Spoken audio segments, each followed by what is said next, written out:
Happy holidays and happy new year, everybody. We're taking a look back at the best of 2023 from the Hidden Killers podcast.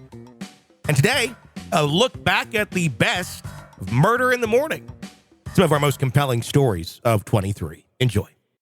Murder in the Morning from the Hidden Killers podcast. So, the verdict came in not that long ago in the Scot Peterson case, the Scot Peterson of the Parkland school shooting, the resource officer who failed to protect the lives of the children. He found innocent on the charges that essentially amounted up to him being derelict in his duty and not protecting the kids, standing outside for 40 minutes, as we know now. And not knowing where to go, not doing anything, and really just not doing anything. You all know the story. But he did make some statements after the trial wrapped and after the verdict was read that I honestly don't know how to wrap my mind around what I've heard on this, because I just when I was like, okay, you know, I didn't know what the right verdict should be for this. Stacy, did you have an opinion about where this should end? Should he have been spending the rest of his life in prison? That didn't feel right to me. But at the same point, it felt like there should be something for literally not doing your job when it involves saving lives. Yeah. And, you know, I've mentioned it before. I worked in emergency services for a while as an EMT and a firefighter. And this struck me. Obviously, I was not in law enforcement, but as a firefighter, you run to the danger. You don't run from it, you run to it.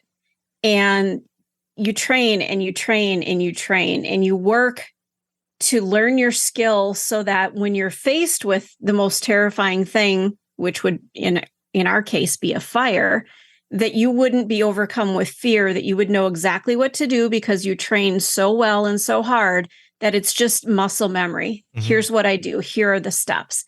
And so it's hard for me to say, yes, he should have spent, you know, his entire rest of his life in jail, that dereliction of duty, all that.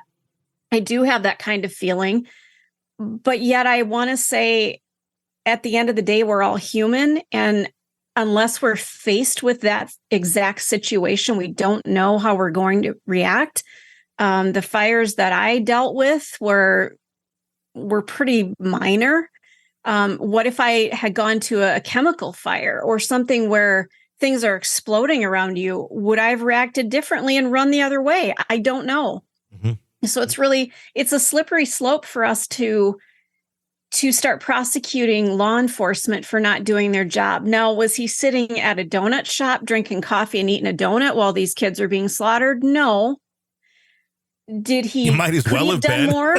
Well, right. Could he have done more? Absolutely. Yeah. But I also don't know that he was well equipped enough to do. He was more equipped than the teachers and the kids who don't have guns. He was far more equipped than anybody else on the scene at that time. Yeah. So I don't know that life in prison would have been the right thing. But here's what I've observed, and I don't know what the right answer to any of it is.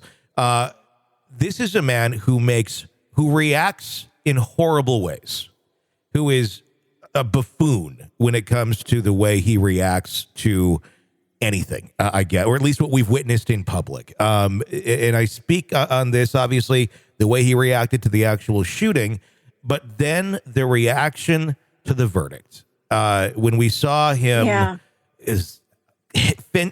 Like he just like, one. I know. And in his mind, yes, it is the rest of his life. But just like, yes, it's a victory for all. And we got the audio of his commentary. And I'm going to just say this and we'll talk more about it. I don't think this man could be any more tone deaf to reality than he is. Right. Scott, talk to us about how emotional this is for you. What's going through your mind right now in your heart? Got my life back. We got our life back. I think that's the worst possible thing one could possibly say when you're standing outside of a courtroom. I got my life back. To all of the parents who, guess what? Their children didn't get their life back. And you know what? You're the asshole who could have actually saved their lives and given their lives back, but you stood and cowered outside of the building. Yep, absolutely. And that's, he should have just bowed his head, maybe shed some tears. That celebration needed to go somewhere else. Like, that's what you do at your home when there's no reporters around. The parents of the children aren't there to see that. That's what you do in the privacy of your own home is, my God, I got my life back. But to do that in front of cameras and have it recorded so that all those parents can hear that, that's cold. He's a fucking buffoon. That's what it comes down to. I mean, I don't know any other way to categorize this man. I don't think he's a monster. He's a cowardly buffoon is what he is. And this is how cowardly buffoons react when someone says you're not in trouble anymore. Precisely like this. Let's continue. After 4.5 years. 5.5. Because of Mark. Yep. And being able to put the truth out of what happened. The truth out of what happened. Well, the truth of what happened is not very pretty, Scott. The truth of what happened on camera shows you not doing shit. And then you got other people to back it up in some way, shape, or form. And enough juries are like, I don't know, he should go to the grave for the rest of his life. But what happened was a bunch of kids got killed and you stood there. And you made your excuse. Well, I thought it was the bullets were out there. I thought they were over here. And for 40 fucking minutes. So that's what happened. But it gets worse. It's been an emotional roller coaster for so long. Endless nights, talking to Mark 1 a.m, trying to understand and learn this whole case. It was unbelievable. It was unbelievable. Mark is attorney, by the way. But don't anybody ever forget this was a massacre on February 14th. The only person to blame was that monster. It wasn't any law enforcement. Nobody on that scene from BSO, Coral Springs. Everybody did the best they could. Except for you, Scott. Right. Except for you. Everyone did the best they could except for you. And he wants to throw himself into that pile of all the other folks who actually did do their jobs when they got there and went into the school. Everybody. And this is just typical. It's, look, I got away with it. And I'm like this too. And we did the best we could with the information we had. No, you didn't. And God knows we wish we had more. What do you say to the family, Scott? I know it's emotional for them today, too. But this obviously isn't the outcome they wanted. Do you have any response to... You know what I tell the families? I would love to talk to them.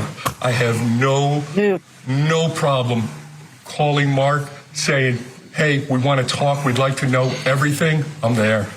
I would have been there from day one. I'm there. Would have been there from day one. Go to his steakhouse with really sharp knives and sit across from some of those families. Let's see how well that conversation goes, Scott. Yeah, I would, I'd like to. You could do a pay-per-view and donate the money to, gun violence of the United States, some sort of a task force. People would pay to see the parents just go after him because you are 100% correct when you said that he is absolutely tone deaf. I wish his attorney had prepped him to, keep your mouth shut. No matter what the verdict is, just bow your head, let it go. We'll talk later. I think his attorney wanted to use it as a point to get his face out there a little bit, though, too. Let's continue. So I'll always be there. If they need to really know the truth of what occurred, and not only my actions, but what occurred, I'm there for them. What does that even mean? You're not there. You weren't there for them, though. What is that even the truth of what happened? We know what fucking happened. The truth is you're on camera, you dipshit. Like, what is he offering that they don't already know? Yeah. You mean you want to spin it to try and make them like you or something? Sit down and talk and you're going to tell them the truth. Are you like the oracle that, knows all that everyone else doesn't? Yeah. God. You know what happened? You know what the truth was? The truth was somebody was on campus shooting at kids. There was one person with a gun that was on the good side and he didn't do anything. And that's what the truth is. And Scott, that person is you. I don't know. I mean, it's a special type of narcissist here, I think, that we're dealing with. where he, granted, I mean, I can't imagine I feel horrible for his wife. But I can't imagine, going through that sort of scrutiny and pushback and just living with the fact that you could have done something and didn't. But I feel like he dug himself into this hole so deep now mentally as a way of survival that I really think he believes there was nothing he could have done. I think that's all he has to believe that, because reality is too harsh. And we see that time and time again in cases like this where people can't handle reality. So then they're going to dig their hole into some false, narrative that they've made up to shield themselves from just how sharp the real world is, and their lack of the actions that he didn't take, Yeah, absolutely. Here's a little bit more. Me and Lydia, we've mourned with them for 4.5 years. I seen some of these family members, and I'd love to went over to them and hugged them and said, God, I'm sorry.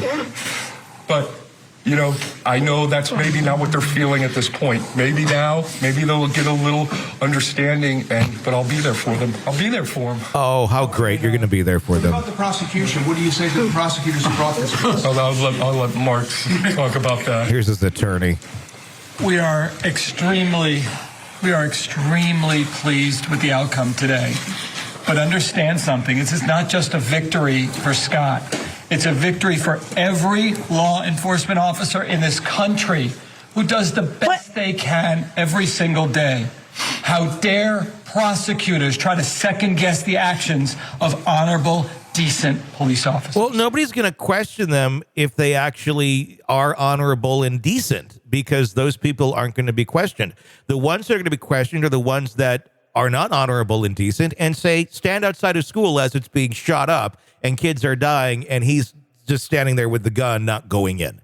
That's not honorable and decent. And any officer, I don't care what you're doing, if that's what you do, you should be gone after. They should be trying to prosecute you. Because and that's where you get a security guard versus a police officer, somebody who is trained to be either a sheriff's deputy, police officer, SWAT team, whatever. They are trained to go in and go after a perpetrator. A security guard at a mall, not so much. Yeah, he's a retired police officer, was he not? Yes. So he had the training. And if he didn't have the training, if he wasn't adequately trained for that position, he had no business being there. Yeah, well, that's without a doubt. I mean, that however you hire people for positions like this, from what I understand, they have learned a lot from this. Many law enforcement agencies have learned a lot from this when hiring school resource officers. And making sure that they're qualified to handle a situation like this, where this individual obviously was not. And maybe this case needed to set that precedent that any school resource officer needs to have in their brain and in their training, being able to handle a live shooting situation, a live shooter, because schools are hotbeds for this. Yeah. I mean, look at what just happened in America. So you got 4th of July parades, you have schools, malls, theaters. Those are hotbeds for mass shootings these days. So we know this information, use it. Yeah. Ugh. Well, I couldn't be any, I was already, before I saw this, disgusted in him for what he didn't do. But then when I saw this, any, little bit of sympathy that I kind of had for him, I don't know. This is a buffoon. This is a very selfish individual. You can tell it by the way he reacted to this, and does not understand empathy to the families that lost their children. This is a little victory lap he's taking, and somehow thinking everyone else should be happy for him. No, I don't know that life in prison was the right idea. I don't think anyone would be happy with almost any outcome in any of this. But what would have been more appropriate in all of this was if he would have just shut the fuck up. You're locked into the Hidden Killers podcast. Want more? Start binging on all of our true crime podcasts right now through Apple Podcasts and get an ad-free experience when you sign up to be a True Crime Today Premium Plus member exclusively on Apple Podcasts. More of the Hidden Killers podcast dropping soon. Press subscribe now.